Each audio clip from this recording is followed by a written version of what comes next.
뉴스 시작합니다. 저는 동정민입니다. 전국에 본격적인 장마가 시작됐습니다. 이 국지적으로 내리는 집중적 호우에 갑작스럽게 몰아닥치는 돌풍이 예사롭지가 않은데요. 비구름이 점차 남하하고 있어서 오늘 밤 충청 등 중부 지역에 더욱더 거센 비가 쏟아질 것으로 보입니다.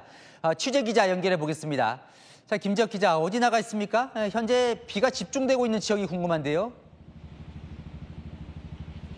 네, 저는 서울 강남역에 나와 있습니다. 퇴근 시간 장대비가 굵어지면서 지금 이곳은 주차장을 방불케 할 만큼 많은 차량들로 혼잡을 빚고 있는 상태입니다. 우산이 뒤집어질 만큼 강한 바람도 불고 있습니다. 현재 수도권과 강원 북부, 충남에는 호우특보가 발효된 가운데 최대 시간당 20mm의 세찬 비가 쏟아지고 있습니다. 서울과 경기 북부 서해안에는 순간풍속 초속 20m의 바람이 부는 강풍주의보도 내려졌습니다. 물폭탄에 강풍까지 불고 있는 겁니다. 이번 비의 특징은 좁은 지역에 순식간에 많은 비를 뿌리는 겁니다. 얇고 긴 비구름 때문인데 이 정체전선이 남하하면서 오늘 밤 충청 등 중부 지역에 거센 비를 퍼부을 것으로 보입니다. 내일까지 예상 강수량은 충청과 전북이 최대 180mm, 전남은 최대 150mm, 대구 경북은 최대 120mm가 예상됩니다. 밤 사이엔 곳곳에서 시간당 30에서 50mm, 많게는 시간당 70mm를 넘는 집중호우가 쏟아질 수 있는 만큼 각별한 주의가 필요합니다. 비구름이 남하하면서 서울 등 수도권은 내일 오전, 충청 등 중부 지역은 내일 오후에 대부분 비가 그치겠습니다. 하지만 남부 지역은 정체전선이 계속 머물면서 다음 주 화요일까지 오락가락 비를 뿌릴 것으로 보입니다. 지금까지 서울 강남역에서 전해드렸습니다. 강원 지역에도 국지적으로 많은 비가 쏟아지고 있습니다. 이 산림청도 산사태 우려에 위기경보를 상향했습니다. 북한강 수계댐 가운데 춘천댐은 올해 처음 수문을 열고 방류를 시작했는데요. 그 현장에 취재기자 나가 있습니다. 강정모 기자, 춘천댐 뒤에 보이는데요. 상황 어떻습니까? 네, 춘천에선 빗줄기가 굵어졌다 약해졌다를 반복하고 있습니다. 제 뒤로 보이는 게 춘천댐인데요. 수문 3개를 열고 초당 200톤 넘는 물을 방류하고 있습니다. 올해 첫 수문 개방입니다. 향후 강수량에 따라 춘천댐 하류에 있는 의암댐이나 청평댐 등 한강 수계댐 수문도 열릴 가능성이 있습니다. 이번 장맛비는 강원 북부 지역에 집중됐습니다. 오후 5시 기준 화천군 광덕국에 127mm의 많은 비가 내렸고 철원과 양구도 각각 113.5, 103.5mm의 강수량을 기록했습니다. 한때 시간당 30mm 이상의 폭우가 쏟아진 화천에선 배머리교 인근 도로가 침수돼 긴급 복구 작업이 진행됐습니다. 교통 통제는 8시, 한 3시간 정도 했어요. 혹시 몰라서 펌프는 현장에 계속 배치하고 있습니다. 네. 지금도 철원과 화천, 양구 등 북쪽 지역에 호우주의보가 발효 중인데요. 춘천을 비롯해 강원 영서 대부분 지역에도 호우 예비특보가 발효됐습니다. 강원 동해안의 경우 내일 아침, 강원 내륙과 산지는 내일 오후까지 비가 이어질 것으로 보입니다. 내륙 지역을 중심으로 최대 80mm의 비가 예보됐습니다. 강원도는 재난안전대책본부 비상 1단계를 가동하고 침수 취약 지역에 중장비 421대를 배치했습니다. 전국 대부분 지역에 장맛비가 내리면서 산사태 우려도 커지자 산림청은 전국의 산사태 위기경보를 관심에서 주의로 상향 발령했습니다. 인천 계양구에는 산사태주의보가 내려졌습니다. 지금까지 춘천댐에서 전해드렸습니다. 돌풍을 동반한 폭우로 전국 곳곳에서 피해가 발생했습니다. 지하차도에 차량이 갇히는가 하면 반지하 집이 물에 잠기기도 했습니다. 오세정 기자가 그 피해 현장에 나가봤습니다. 차가 다녀야 할 도로에 빗물이 가득 고였습니다. 복구 작업이 시작되자 물이 빠지고 도로 바닥이 보입니다. 밤사이 내린 비에 인천의 한 공장 일부와 인근 도로가 침수된 겁니다. 손으로 말하면 2뼘, 이만큼. 작년보다 더 심한 것 같아요. 인천의 한 주택도 침수 피해를 겪었습니다. 거실부터 화장실까지 흙탕물이 고여있고 가구와 생활용품도 젖었습니다. 아침에 새벽에 그냥 잠자고 있었는데 좀 빨리 어제 깨가지고 나오니까 물이 막 차이더라고요. 경기 고양시에서는 우수관이 파손되면서 1.5m 깊이의 집안 침하 사고가 발생했습니다. 집안이 침하된 현장에서는 파손된 우수관이 그대로 드러나 있습니다. 고양시청 관계자는 많은 비가 내린 것도 집안 침하의 원인으로 보고 있다고 설명했습니다. 경기 고양시의 지하차도에는 침수된지 모르고 차량이 진입했다가 고립되는 사고가 발생했고 경기 의정부시 반지하 주택도 물이 역류해 침수되기도 했습니다. 채널A 뉴스 오세정입니다. 지금 전국 대부분 지역엔 강풍주의보가 내려져 있습니다. 비행기가 휘청거릴 정도의 강풍에 곳곳에서 피해가 잇따르고 있습니다. 나무가 주택 지붕 위로 쓰러지고 인천대교에선 화물차가 싣고 가던 대형 컨테이너가 떨어지는 그런 사고도 발생했습니다. 김세인 기자입니다. 인천대교 도로에 대형 컨테이너 박스가 떨어져 있습니다. 2개 차로가 막히면서 주변 정체도 이어집니다. 인천공항에서 송도 방면으로 향하던 화물차에 대형 컨테이너 박스가 떨어진 건 오늘 오후 5시쯤. 소방 측은 강풍으로 인한 건지 사고 원인을 조사 중입니다. 제주공항에 인접한 비행기도 바람에 휘청이며 쉽게 착륙하지 못합니다. 제주도 해변에서도 모래바람이 거세게 흩날립니다. 날씨가 바람이 너무 많이 불어서 사진 찍을 여건이 잘 안 돼가지고 좀 속상하긴 해요. 수도권에서도 태풍 같은 강풍이 몰아쳤습니다. 바람의 위력에 우산을 꼭 잡은 몸이 휘청거립니다. 오늘 일하러 나왔는데 바람이 갑자기 너무 많이 불어가지고 우산이 막 뒤집어져서 너무 힘들고요. 제주뿐만 아니라 서울과 인천, 경기 일부 지역 등에 강풍주의보가 내려졌습니다. 경기 과천시에는 밤새 내린 비와 강풍에 나무가 꺾여 주택을 덮치는 사고가 발생했습니다. 지붕 위로 넘어진 나뭇가지들이 베어진 채 그대로 남아 있습니다. 나무가 바람이 많이 부니까 잎이 많이 날리잖아요. 갑자기 베란다를 딱 보니까 나무가 그냥 넘어져 있는 거예요. 그래서 깜짝 놀랐죠. 경기 고양시의 아파트 단지 정문에서 패널 일부가 떨어졌고 도로에도 가로수가 쓰러지는 사고도 잇따랐습니다. 채널A 뉴스 김세인입니다. 다음 소식입니다. 이재명 정부의 사실상 인수위원회 역할을 하는 국정기획위원회가 검찰 업무 보고를 30분 만에 중단시켰습니다. 초유의 일인데요. 방송통신위원회, 해양수산부까지 오늘 3개 부처의 업무 보고가 중단됐습니다. 대체 무슨 일이 있었던 걸까요? 박자한 기자입니다. 이한주 국정기획위원장은 검찰의 업무 보고 전부터 검찰이 환골탈태할 때라며 쓴소리를 내놨습니다. 현실은 권력의 향배에 따라 주가 조작 녹음 파일이 없다가 나타나기도 하고 지난날의 과오를 반성하고 국민의 눈높이에 맞추어 환골탈태할 때가 되었다고. 이후 업무 보고는 불과 30분 만에 중단됐습니다. 수사권, 기소권 분리 등 이 대통령의 핵심 공약 분석이 미흡한 데다 오히려 현재 검찰 권한을 확대하는 방향으로 업무 보고가 됐다는 게 국정기획위 측 설명입니다. 검찰 관련된 대통령 공약에 대한 핵심적인 공약 내용이 제대로 분석이 되고 있지 않고 통상적인 공약 이행 절차라는 형식적 요건도 갖추지 않고 있다. 여당 관계자는 공소청, 중수청 신설 등 검찰개혁 플랜이 아예 반영되지 않았다며 검찰 입장에선 하루아침에 조직 분리를 인정하기 어려울 것이라고 했습니다. 방통위 업무 보고도 1시간 반 만에 중단됐습니다. 새로운 정부에 맞는 언론 미디어 정책의 구체적인 비전과 계획을 가지고 오셨을지 답답한 마음입니다. 지난 정권에서 방송 3법 개정과 TV 수신료 통합 징수에 반대한 방통위가 이번엔 찬성 의견을 내자 왜 그러는지 제대로 설명해야 하지 않느냐는 질타가 쏟아졌습니다. 국정기획위는 보고자료가 일방적으로 유출됐다며 해양수산부 업무보고도 중단시켰습니다.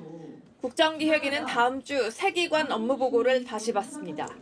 채널A 뉴스 박자한입니다. 어제는 감사원이 업무 보고를 했는데요. 이 국정기획위원회가 전 정권 관련 감사 중 편향성이 의심되는 반성 사례를 담아 다시 보고하라고 주문한 것으로 파악됐습니다. 감사원은 사례를 낼 경우 치우친 감사를 자인하는 꼴이라 고심 중입니다. 조민기 기자의 단독 보도입니다. 감사원 업무 보고를 받는 자리에서 국정기획위원회의 거친 비판이 이어졌습니다. 정파의 돌격대 역할을 했다며 자성이 필요하다고 꼬집었습니다.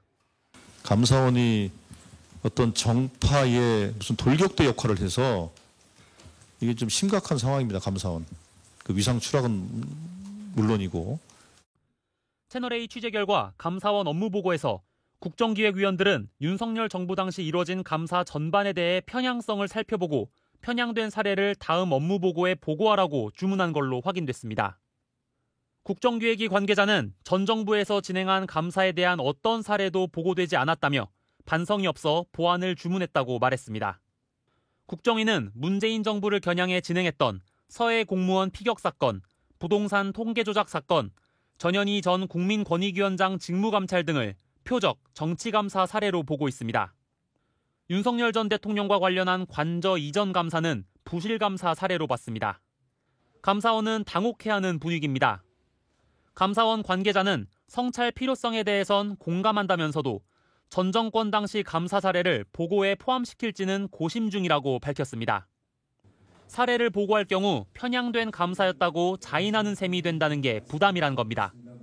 또 다른 관계자는 분명한 원칙과 기준을 갖고 추진한 감사를 이제 와서 표적 감사라고 규정할 수는 없다고 반발했습니다.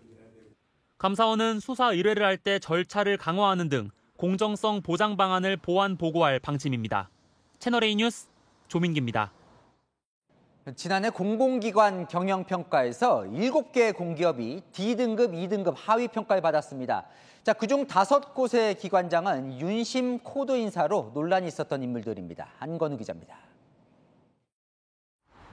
지난해 공공기관 경영평가에서 D나 2등급을 받은 기관장들은 그랜드 코리아 레저와 주택도시보증공사를 비롯해 모두 7명입니다. 그중 5명은 전 정권 코드 인사 의혹에 휩싸였던 인물들입니다.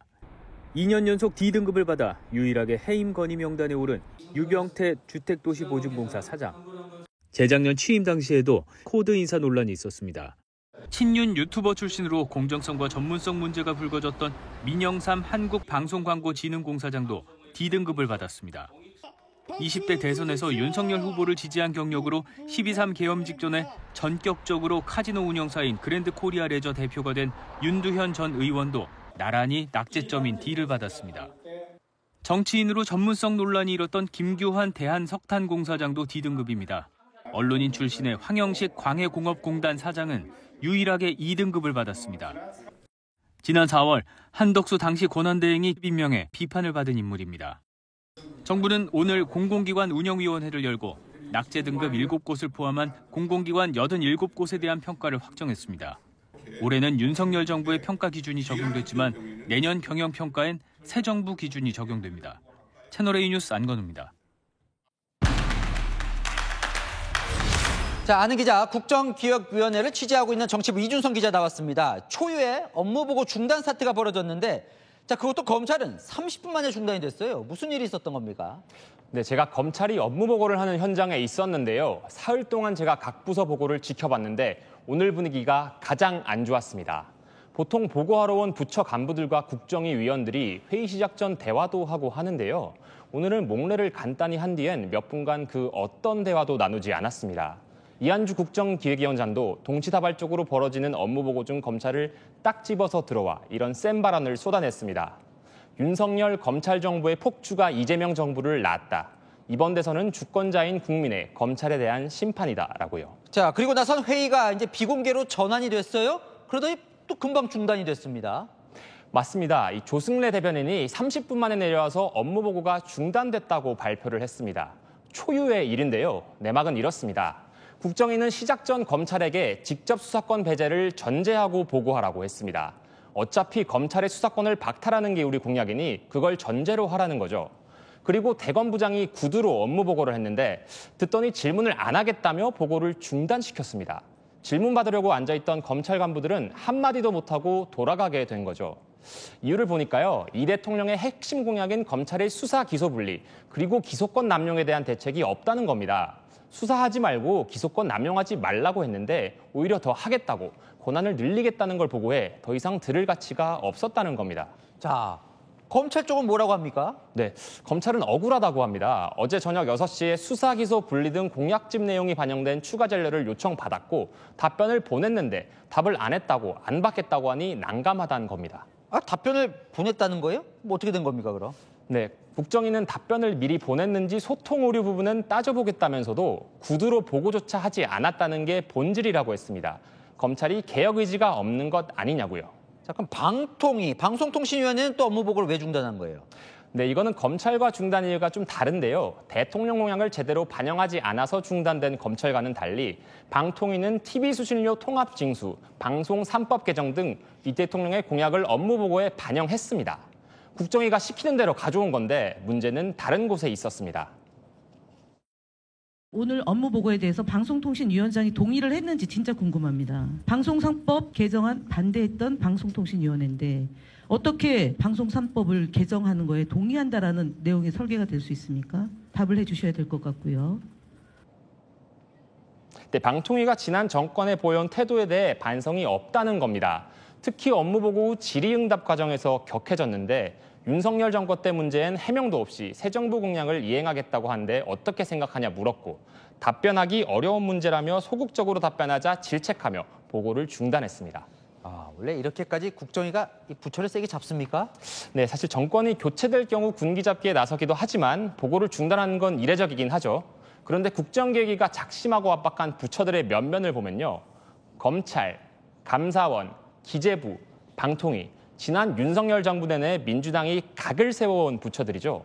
검찰은 폐지, 감사원은 국회 이관, 기재부는 예산기능 분리, 정부 조직 개편 대상이기도 합니다. 조승래 대변인은 우리가 전면군 행사를 한다든지 군기 잡기를 한다든지 하는 게 아니라며 변화에 저항하는 부처나 공직자를 바로 잡는 것이라고 했는데요. 한 부처 인사는 유구무원이라고 했습니다. 네, 잘 들었습니다. 아는 기자 이준성 기자였습니다. 오늘 코스피가 3,000선을 돌파했습니다. 이재명 정부 취임 16일 만인데요. 경기 부양과 AI 산업에 대한 기대감이 증시를 끌어올렸는데 이 대통령 SK그룹의 AI 산업 현장을 찾아 최태원 회장에게 애쓰셨다며 격려하기도 했습니다. 김태우 기자입니다. 연일 상승세였던 코스피가 오늘 3,000선을 넘겼습니다. 오늘 코스피는 어제보다 1.48% 오른 3,021.84에 거래를 마쳤습니다. 종가가 3,000선을 넘은 건 지난 2021년 12월 이후 3년 6개월 만입니다. 시가총액 합계도 2,472조 원으로 역대 최고치를 경신했습니다. 새 정부의 추경 등 경기 부양 기대감과 증시 활성화 정책이 맞물리면서 외국인 투자자들의 유입이 이어졌다는 분석입니다. 특히 새 정부의 정책 수혜로 꼽히는 AI 분야 관련 종목들이 상승을 견인했습니다. IT 대장주 카카오가 10% 넘게 올라 연일 축포를 터뜨렸습니다. SK하이닉스 등 시가총액 상위권 종목들도 일제히 상승세를 탔습니다. 3,000 돌파에 대해 대통령실은 새 정부 경제정책에 거는 기대가 그만큼 크다는 점에서 막중한 책임감을 느낀다며 코스피 5,000 시대를 열겠다고 밝혔습니다. 이런 가운데 이재명 대통령이 오늘 SK그룹의 울산 AI 데이터센터 출범식에 참석해 AI 산업 발전의 필요성을 강조했습니다. 지방에서 이 대규모 AI 데이터 센터를 유치하게 됐다는 점들이 각별한 의미가 있는 것 같습니다. 우리 SK 회장님 애쓰셨고요.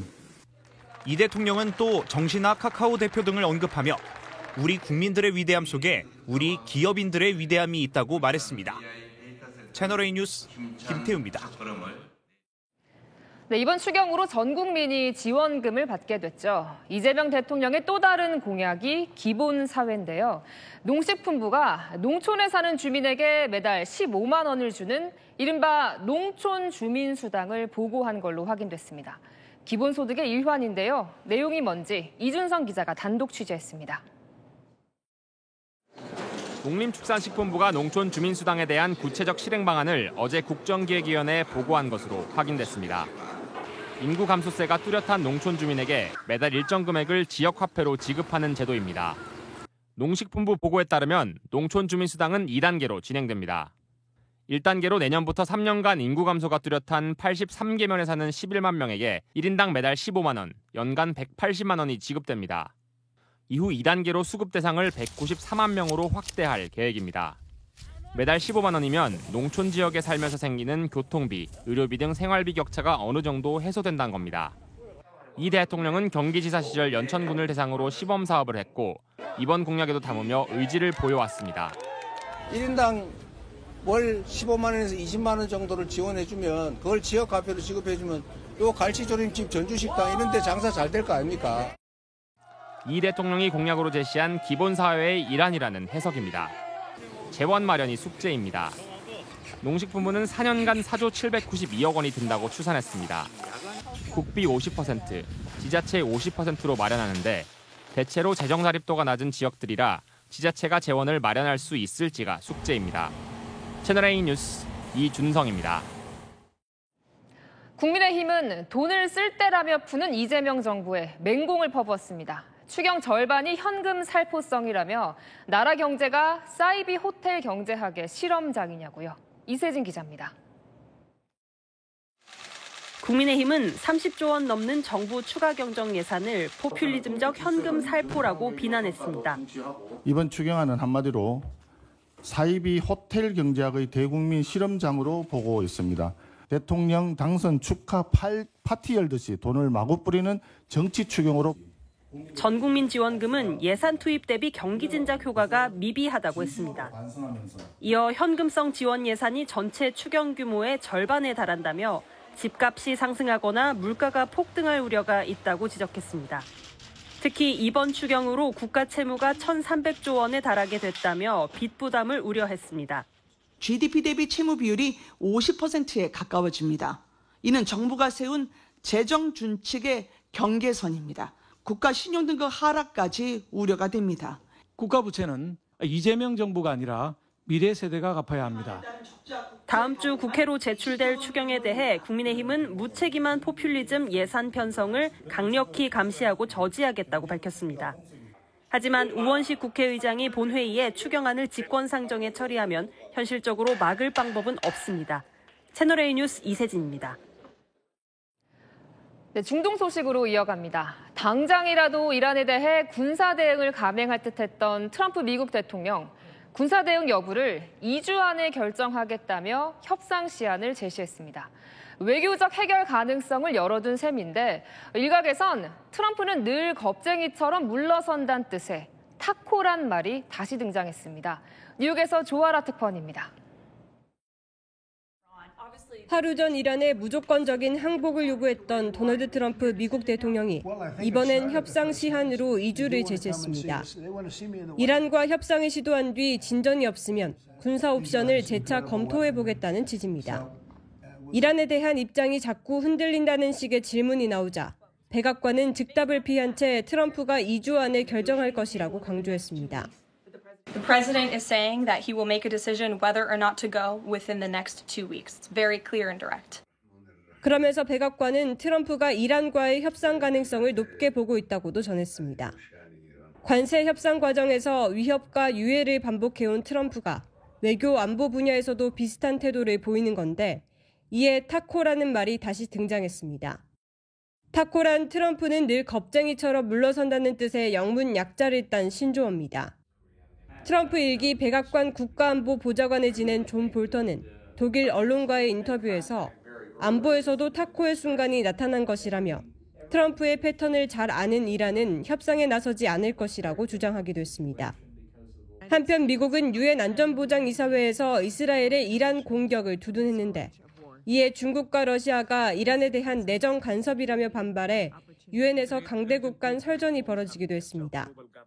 유엔 등 국제사회가 스위스에서 열리는 이란과 유럽 3국의 핵 협상을 주목하는 가운데 이번 협상 결과가 트럼프의 결정에도 영향을 미칠 것이란 관측이 나옵니다. 뉴욕에서 채널A 뉴스 조아라입니다. 미국의 압박에 직면한 이란은 오히려 공세 수위를 높이고 있습니다. 국제사회에서 금기시되는 악마의 무기, 집속탄까지 사용했다고 이스라엘이 주장했는데요. 이스라엘도 연일 이란의 핵시설을 공격하면서 주변국들 우려가 커지고 있습니다. 김민곤 기자입니다. 유리로 된 건물 외벽의 유리창이 넓은 면적에 걸쳐 산산조각 깨져 있습니다. 바로 옆 건물 지붕은 사이사이 구멍이 뚫려 있습니다. 현지 시각 어제 이란의 미사일 공격을 받은 이스라엘 최대 도시 텔아비브 인근 지역입니다. 이스라엘군은 이란이 이날 집속탄을 장착한 탄도미사일도 발사했다고 밝혔습니다.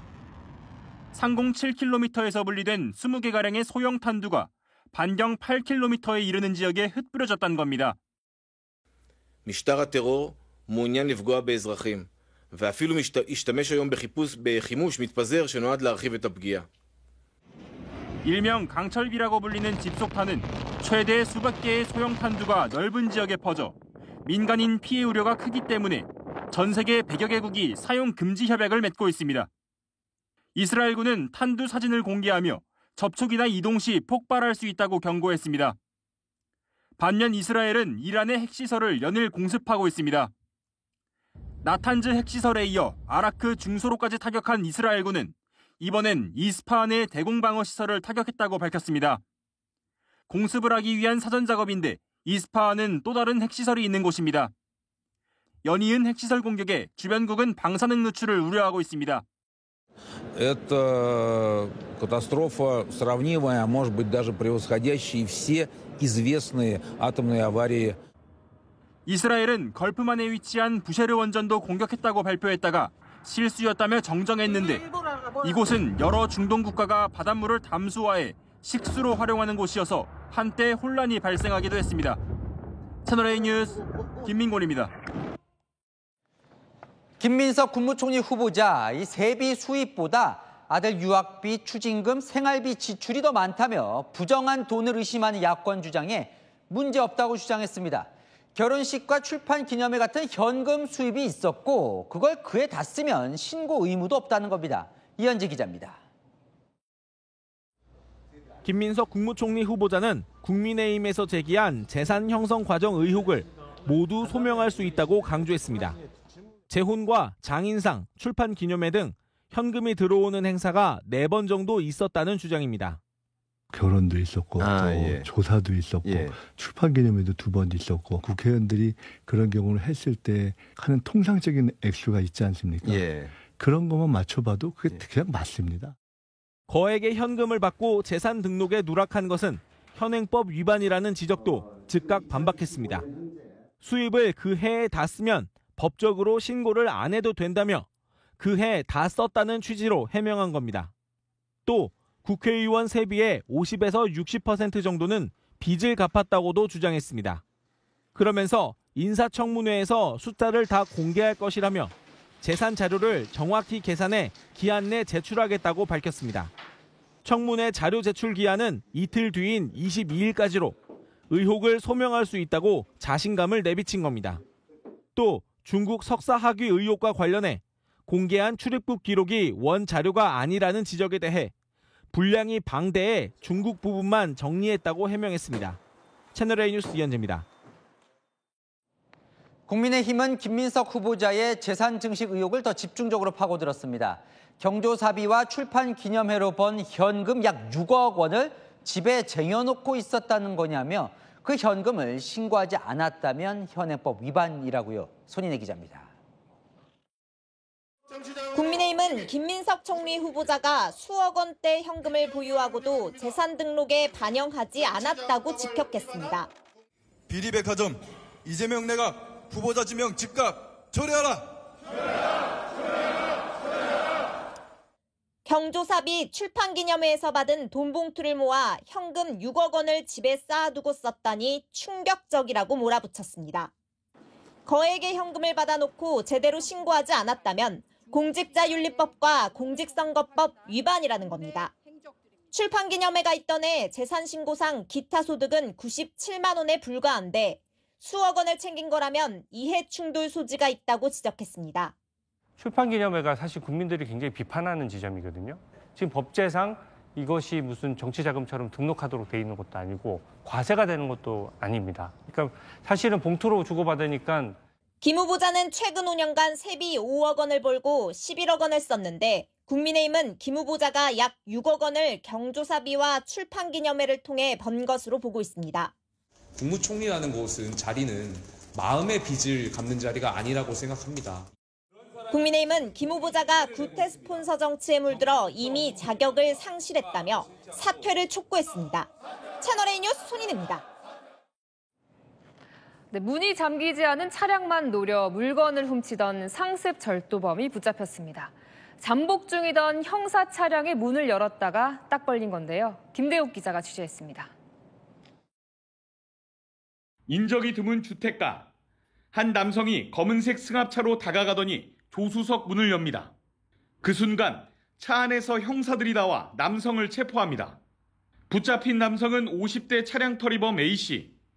충남 아산 일대에서 문이 잠기지 않은 차량을 노려 금품을 훔쳐왔습니다. 지난 3월부터 2달간 12차례에 걸쳐 200만 원 넘는 금품을 훔쳤습니다. 사이드 미러가 접히지 않은 차량을 표적으로 삼았습니다. CCTV 분석을 통해 용의자 신상을 특정한 경찰은 A씨 거주지 근처에 차량을 세워둔 뒤 잠복 수사에 나섰습니다. A씨는 형사들이 잠복 중인 차량인 걸 모르고 금품을 훔치려다 현장에서 덜미가 잡혔습니다. 당황하죠. 바로 경사도 튀어나오니까 자기 차인 줄 알고 열어봤다 이렇게 얘기는 하는데 생활자금이 없어서 그랬다고 하는 거죠. A씨는 앞서도 차량 터리를 한 혐의로 복역한 뒤 지난 3월 출소했는데 출소 직후부터 다시 범행을 저지른 것으로 드러났습니다. 경찰은 A씨를 구속하고 검찰에 넘겼습니다. 채널A 뉴스 김대욱입니다. 네, 함께 모여 달리는 러닝크루 아시죠? 여기에 하나가 더 보태졌습니다. 동네 안전까지 살피는 러닝 순찰대가 발족했는데요. 이들의 순찰 현장에 강태현 기자가 함께 뛰었습니다. 해가 저물자 운동복 차림의 시민들이 하나둘씩 모여 몸을 풉니다. 안전조끼와 야광밴드를 착용하고 대열을 갖춥니다. 함께 모여 달리는 러닝크루. 오늘부터는 동네 안전을 살피는 러닝 순찰대입니다. 기자도 함께 달려봤습니다. 이렇게 동네를 달리다가 고장난 시설물이나 주치자 등을 발견하면 전용 신고 앱을 통해 경찰과 소방에 바로 신고할 수 있습니다. 앱으로 현장 위치와 사진을 찍어 보내는 겁니다. 오늘 가로등이 꺼진 거 이런 걸 발견하면서 찍은 사진으로 금방 고쳐진다면 다른 분들이 좀 더 편하게 다니지 않을까 싶더라고요. 이런 쓰레기통 근처도 위험 요소가 없는지 한번 체크해 주시고. 첫 순찰에서는 공공화장실 비상벨이 제대로 작동하는지 살피고 한강변에서 위치 파악하는 법도 배웁니다. 순찰을 도시면서도 이런 비상벨이 울리는지 이게 고장났을 수도 있기 때문에 그런 게 발견이 되면 바로 120번에 접수해주면 되겠습니다. 서울에서 55명의 러닝크루가 선발돼 교육을 마쳤습니다. 서울시는 2달간 시범 운영을 한 뒤 하반기부터 러닝 순찰대를 서울 전역으로 확대할 방침입니다. 채널A 뉴스 강태현입니다. 매년 3천여 명이 장기 이식을 기다리다 삶을 마감하고 있습니다. 장기 기증 연속 보도 끝 또 다른 시작. 그 마지막은 새로운 시작을 간절히 기다리는 이들의 이야기입니다. 홍란 기자가 취재했습니다. 세브란스 병원의 소아 심장병동. 이 5평 남짓한 공간이 3살 이은이가 지내는 곳입니다.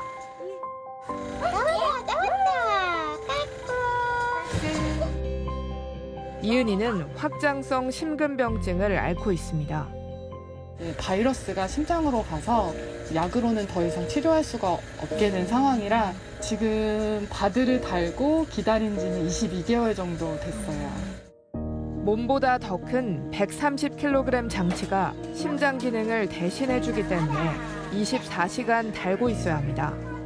병원 밖으로 나갈 수 없고 이은이 성장에 따라 교체 수술도 해야 합니다. 안 됐을 때는 이은이가 평생 병원 안에서 아마 살아가야겠죠. 그리고 또 첫째 아이가 또 집에 있거든요. 그래서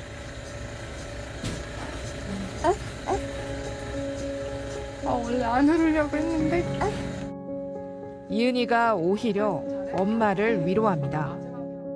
엄마. 소아 이식은 성인보다 더 기약이 없습니다. 어린아이들은 어린아이들하고만 이제 이식이 가능하고요. 보통 체중이 한 2배 정도까지는. 빨리 받았으면 좋겠다는 마음도 있지만 또 그 공여자가 될 아이의 부모의 마음도 있으니까요. 그래서 두 가지 마음이 계속 같이 있는 것 같아요. 4년째 매주 3번 혈액 투석을 받는 박기동 씨. 기다리는 게 힘드시죠? 지난해에는 투석 부작용으로 뇌출혈이 발생해 2주 만에 깨어나기도 했습니다.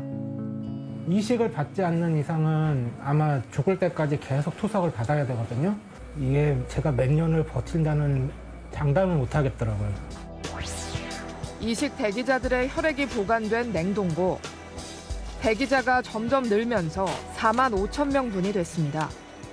처음에는 한 대로 시작했는데 이제 점점 늘어나서 3대까지 늘어난 거고요. 점점 더 늘려야 되는 상황이 되고 있고요.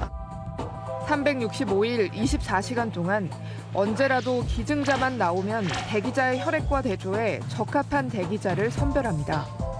결과가 나오기까지 단 4시간, 세계 최고 수준입니다.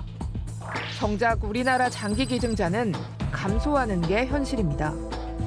지난해에만 3천 명 넘는 대기자가 기다림 속에 세상을 떠났습니다. 숭고한 선택이 절실한 이유입니다. 우리 아빠가 어디서 살고 계시는 거죠. 숨 쉬면서. 그 가장을 한 분을 살린 거지만 저기는 그 가정 전체를 살렸다고. 그분한테 그랬어요. 우리 아이의 심장을 다시 뛰게 해주셔서 감사합니다.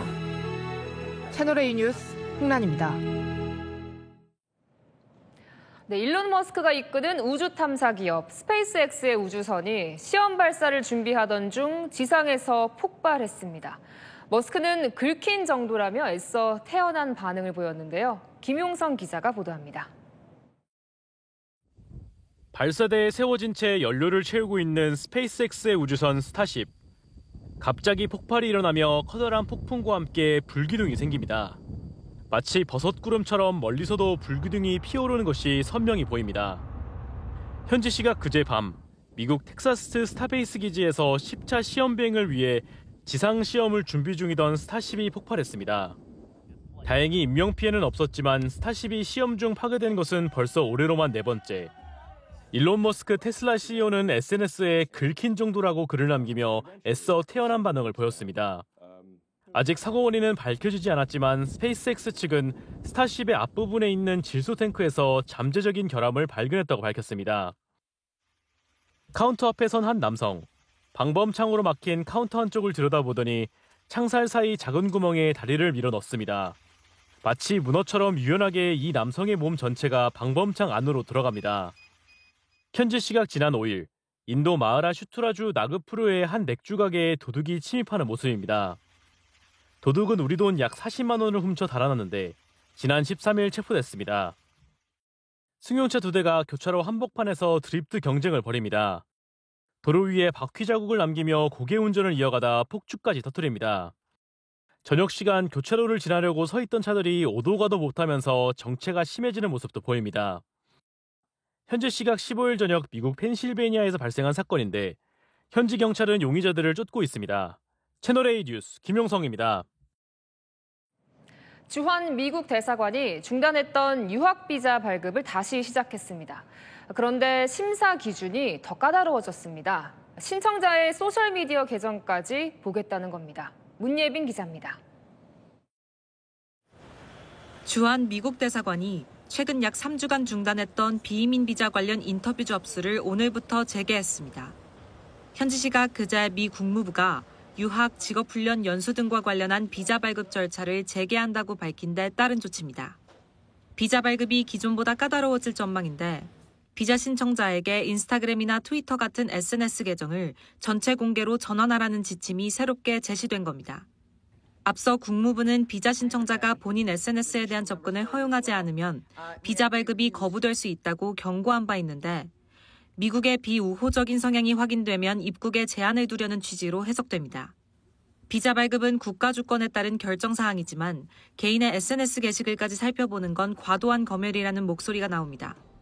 오픈을 해야지만 비자를 발급받을 수 있다라는 거는 조금 과도하게 개인정보를 요구하는 게 아닌가. CNN 등 외신은 검열이 반이스라엘 친팔레스타인 성향의 게시물이나 트럼프 비판 글에 집중될 수 있다고 분석했습니다. 채널A 뉴스 문예빈입니다. 네, 미 국방부가 아시아 동맹국들을 향해서도 국방비를 GDP의 5%까지 올려야 한다는 기준을 제시했습니다. 유럽에 이어 아시아까지 압박이 가시화되고 있는 건데요. 그대로 수용하면 국방비는 2배 가까이 늘어나 130조 원에 달하게 됩니다. 이솔 기자입니다. 미국 국방부가 아시아 동맹국들에게 국내 총생산 GDP의 5% 수준으로 국방비를 지출해야 한다는 기준을 제시했습니다. 션 파넬 미 국방부 대변인은 성명을 통해 유럽 동맹국들이 이제 아시아 동맹을 위한 글로벌 기준을 세우고 있다며 그것은 GDP의 5%를 국방에 지출하는 것이라고 밝혔습니다. 중국과 북한의 위협을 고려하면 국방비 인상은 상식적인 조치라는 겁니다. 미국이 앞서 북대서양 조약기구 나토 회원국들에게 요구한 국방비와 같은 수준입니다. And with NATO stepping up, we now have a new standard for allied defense spending that all of our allies around the world, including in Asia, should move to. 한국의 올해 국방비는 약 61조 2,400억 원, GDP 대비 2.32% 수준입니다.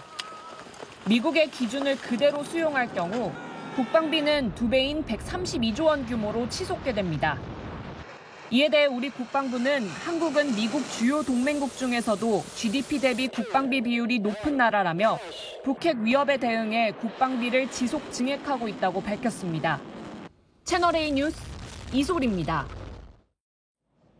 이재명 대통령이 국무회의 때 연이어 높은 자살률을 언급하며 국정 어젠다로 끌어올리고 있습니다.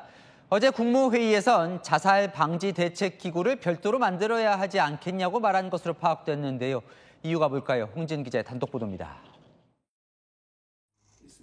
이재명 대통령은 어제 열린 국무회의에서 자살 방지를 위한 별도 기구를 둬야 하는 것 아니냐고 말한 것으로 알려졌습니다. 취임 다음 날 주재한 국무회의에서 높은 자살률을 거론했는데 또 언급한 겁니다. 우리나라 자살률이 참 좀 말하기가 좀 그럴 정도로 자살률이 높은데 그것도 사실은 좀 유형화해서 잘 살펴보면 좀 예방 또는 감소시킬 여지가 좀 있지 않을까. 대한민국 자살률은 OECD 국가 평균 2배 수준으로 20년 넘게 1위를 기록하고 있습니다. 이 대통령은 자서전에서 소년공 시절 2차례 자살 시도 경험을 언급하며 생이 벼랑 끝에 몰릴 때 듬직하게 기댈 수 있는 사회이길 희망한다고 역설한 바 있습니다. 대통령실 관계자는 대통령은 국민 생명을 지키는 일이 국가의 제1의 의무라고 자주 언급한다며 자살 문제에 대한 해결 의지가 강하다고 전했습니다. 국무총리 산하에 있는 자살예방정책위원회를 대통령 직속으로 격상시키거나 별도로 범부처 자살예방추진단을 신설하는 안이 검토되고 있습니다. 채널A 뉴스 홍지은입니다. 이재명 대통령이 장관보다 먼저 차관급 인사를 단행했습니다. 대통령실은 급하게 일해야 하는 영역부터 했다는데요. 어느 부서부터 발표했을까요? 이서영 기자입니다. 이재명 대통령이 차관 인사를 발표했습니다. 대통령실 관계자는 급하게 일을 해야 되는 영역들을 채워나간다는 의미라고 말했습니다. 장관을 인선하려면 인사청문회를 거쳐야 하는 등 시간이 걸리지만 차관은 바로 임명되면 일할 수 있기 때문입니다. 통일부 차관에는 김남중 전 통일부 남북회담본부 상근회담 대표가 임명됐습니다. 장마가 다가오고 있는 만큼 재난안전본부장에는 재난대응정책관, 자연재난실장 등을 거친 김광용 행정안전부 대변인이 급하게 발표됐습니다. 이 밖에도 행안부 차관에는 김민재 차관보를, 농림축산식품부 차관에는 강형석 전 농업혁신정책실장을, 해양수산부 차관에는 김성범 전 해양정책실장을 낙점했습니다. 통일부는 대북 전단지 살포 중단 요청, 대북 확성기 중단 등 취임 초 북한의 손을 내밀기 위한 인선으로 분석됩니다. 현재 장관은 윤석열 정부에서 임명한 대북 강경파로 불리는 김영호 장관입니다. 김남중 신임 차관은 남북교류 협력과 정상회담 등을 조율한 경력이 있다고 대통령실은 설명했습니다. 대통령실은 검증을 마치는 대로 속속 차관 인선을 발표할 예정입니다. 채널A 뉴스 이서영입니다. 국민의힘이 8월 중순 전당대회로 가닥을 잡아가는 가운데 김문수 전 장관이 당대표 출마와 관련해 입장을 밝혔습니다. 내부에선 김문수, 한동훈, 김재섭, 김용태, 이낙연, 손학규까지 다 나와야 한다는 의견도 나왔습니다. 자세한 내용 백승현 기자가 보도합니다. 국민의힘 원내 지도부가 전당대회를 8월 중순에 열기로 가닥을 잡았습니다. 유력한 후보로 꼽히는 김문수 전 고용노동부 장관이 전당대회 출마와 관련해 입장을 밝혔습니다. 전당대회 좀 생각해 보셨는지? 전혀 생각한 바가 없습니다. 하지만 오찬을 함께한 전직 의원 사이에선 김 전 장관을 당대표로 추대하자는 의견이 다수 나온 것으로 파악됐습니다. 혹시 추대 여론이 만들어지면 좀 생각해 보실 의향이 있으시죠? 그거는 아직 없는데 가정법으로 이야기하기도 그렇잖아요. 당에서는 출마 후보군으로 거론되는 김문수, 한동훈, 김재섭, 김용태 외에 영입 인사들도 전당대회에 나와야 한다는 의견도 나왔습니다. 이낙연 전 총리, 손학규 전 대표, 민주당 대표들도 다 같이 합류했습니다. 그만큼 저희가 넓게 집을 지어야 되고 새로 집을 지어야 되는. 김용태 비상대책위원장은 출마 여부를 묻자 즉답을 피했습니다. 혁신을 이어나갈 수 있을 것인가에 대한 그 의지인 것이지 제 전대 출마 여부는 지금 중요한 거 아니라고 말씀 다시 강조하고 싶습니다. 안철수 의원은 특보단 8명을 임명하는 등 전당대회 출마 채비에 나섰습니다. 채널A 뉴스 백승현입니다. 김건희 여사의 도이치모터스 주가 조작 혐의를 수사 중인 검찰이 이르면 다음 주 김건희 특검팀에 자료를 넘길 예정입니다. 3가지 추가 증거를 더해 김 여사의 주가 조작 혐의가 인정된다. 기소 의견을 전달할 가능성이 높은 걸로 알려집니다. 이기상 기자입니다. 서울고검 도이치모터스 재수사팀은 김건희 여사 대면 조사가 어렵다고 자체 판단한 걸로 알려졌습니다. 입원 중인 김 여사 측은 특별검사 조사를 받겠다며 소환에 응하지 않고 있습니다. 민중기 김건희 특검팀은 오늘 검사 28명 파견을 법무부에 요청했습니다. 이르면 다음 주 수사팀 구성을 마치고 검찰에 사건 이첩을 요구할 계획입니다. 검찰은 특검팀으로부터 사건 이첩 요구를 받으면 새로 확보한 증거와 함께 분석보고서 형식으로 김 여사 기소 의견을 보낼 걸로 보입니다. 검찰이 추가로 밝혀낸 증거는 크게 3가지입니다. 주가 조작 실행범이 김건희 여사에게 손실 보전을 약속했다는 진술, 김 여사와 미래에셋증권 직원과의 대화 녹음 파일, 도이치 주가 조작에 가담한 블랙펄 인베스트 사무실 IP 주소로 김 여사 계좌에 접근한 기록입니다. 도이치모터스 사건 판결문에는 손실 보전 약정을 전제로 의사 연락한 경우 시세 조정이 인정될 수 있다고 적었습니다. 김 여사가 주가 조작 실행범의 증권 계좌를 맡기면서 수익 40%를 주기로 했다는 대화 녹음도 시세 조정 정황이 될 수 있습니다. 채널A 뉴스 이기상입니다. 성혜란 기자와 여랑야랑 시작합니다. 첫 번째 주제 보겠습니다. 자, 이재명 대통령이 무림의 고수예요? 네, 국민의힘에서 이 대통령이 무림 고수의 신공을 쓴다 이런 말이 나왔는데요. 채널A 국회의사담 앵커스에 출연한 김재섭 의원, 이 대통령을 이렇게 평가했습니다. 이재명 가는 길에 산이 있고 강이 있으면 그냥 산 없애고 저 강 뚫어 이렇게 되는 거죠. 대한민국의 헌법을 바꾸는 것까지 간 것 같습니다. 강한 놈이 살아남는 게 아니라 살아남는 놈이 강하다고. 강함을 인정해야 될 것 같습니다. 강하다. 금광불개를 쓰시는 게 아닌가. 아무리 때려도 아프지 않은 거죠. 오, 어떤 공격에도 끄떡없는 금광불개 신공을 쓴다는 거예요? 네, 맞습니다. 아무리 공격당해도 살아남는 건 인정해야 한다고요. 하지만 경계해야 할 부분도 있다면서 이런 무림 용어를 썼습니다. 하지만 그렇게 되다가 주화인마에 빠지게 되면 걷잡을 수 없이 이제 나락으로 갈 수 있는 거니까 공력을 잘 다스리셔야 된다. 주화인마에 빠지면 통상 내공을 다 소멸합니다. 욕심이 너무 앞서면 이 뛰어난 기술과 신공도 순식간에 사라질 수 있다. 이렇게 경고한 거죠. 네, 자 다음 주제 보겠습니다. 자, 대통령이 오늘 협상의 달인을 만났다고요? 네, 대통령이 오늘 울산 찾았잖아요. 이 김두겸 울산시장, 이 대통령에게 현란한 협상 기술을 선보였습니다. 첫 번째 기술, 띄우기입니다. 대통령이 지금 오시면서 현수막 혹시 보셨습니까? 아, 안타깝게 못 봤는데. 아니, 그거 보셔야 되는 거예요. 이시 정진에서 네네. 아니, 현수막을 쫙 도배를 아, 했어요. 그랬어요? 예. 지금 난리가 났습니다. 네. 6.25 때 난리도 아닙니다. 저렇게 띄우는 걸 보니까 뭔가 할 말이 있는 것 같은데요. 네, 예산 한 푼이라도 급한 이 지자체장 입장에서는요. 대통령 만나는 기회 놓칠 수 없겠죠. 협상 기술 이제 본론으로 들어갑니다. 울산에 지금 해저 도시를 만들고 있습니다. 좀 예산을 좀 주시면 열심히 하는 거 봤어요. 울산에 국제 정문 박람회를 개최를 합니다. 제일 큰 문제가 이제 재원이지 않습니까? 만난 김에 아주 뽕을 뽑으시려고 잘하십니다. 대타가 안 나옵니다. 지방 정부를 알았어요. 참 진행해야 돼요. 시장님은 이것을 잘 알지 않습니까? 네. 예산 따기 필요성을 누구보다 잘 아는 지자체장 출신 대통령인 만큼 이 지자체장들 더 적극적으로 구애에 나설 수도 있을 것 같죠. 네, 하나 더 보겠습니다. 자, 총리도 장관도 매물로 나올 자리는 아니죠? 네, 주진우 국민의힘 의원이 최근 김민석 총리 후보자에 대한 의혹을 연일 제기 중이죠. 그런데 이 야당인 주 의원 이름이 총리나 장관 후보자로 오르내리고 있습니다. 일각에서는 주진우 의원을 차라리 국무위원으로 추천을 해서 인사청문회를 한번 해보자 이런 이야기까지 나오지 않겠습니까? 그럴 거면 주진우 의원을 총리로 지명하십시오. 주진우 의원님에 대한 진실을 낱낱이 검증할 것입니다. 조국혁신당은 검사 출신인 주 의원 향해서 검찰 독재 막내라면서 법무부 장관직에 추천했는데요. 추천서 필요하면 전화 한 통 달라고도 했습니다. 그러니까 주 의원도 인사검증 한번 받아봐라. 그럼 비아냥이 섞인 것 같네요. 네, 맞습니다. 후보자가 돼서 직접 혹독한 검증 받으란 뜻으로 보이는데요.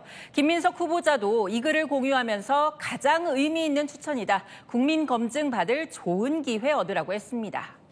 뭐 장관 자리가 농담거리로 흐르는 것 같네요. 네, 맞습니다. 이 김 후보자도 이 논란을 의식한 듯 법무부 장관 추천글 곧 삭제했고요. 주 의원은 검증을 핑계로 장관직 제안하면 되겠냐고 물었습니다. 저를 검증하겠다는 이유로 중요 직위를 장난식으로 제안해서 되겠습니까? 그러니까 사실 국정을 위해서 철저하게 검증하는 게 저는 우선이라고 생각합니다.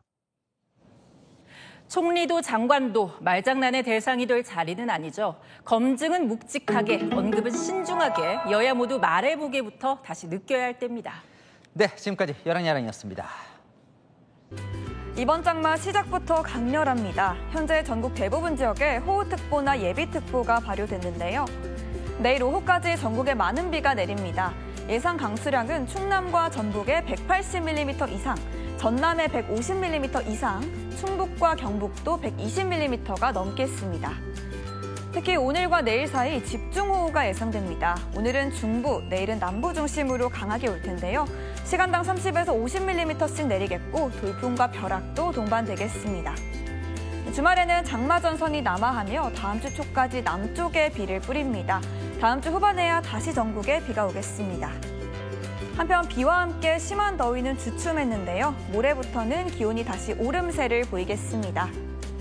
간밤 곳곳으로 열대야도 나타났는데요. 이틀째 열대야가 이어진 강릉은 밤사이 24도로 열대야에 버금가는 밤더위가 예상됩니다.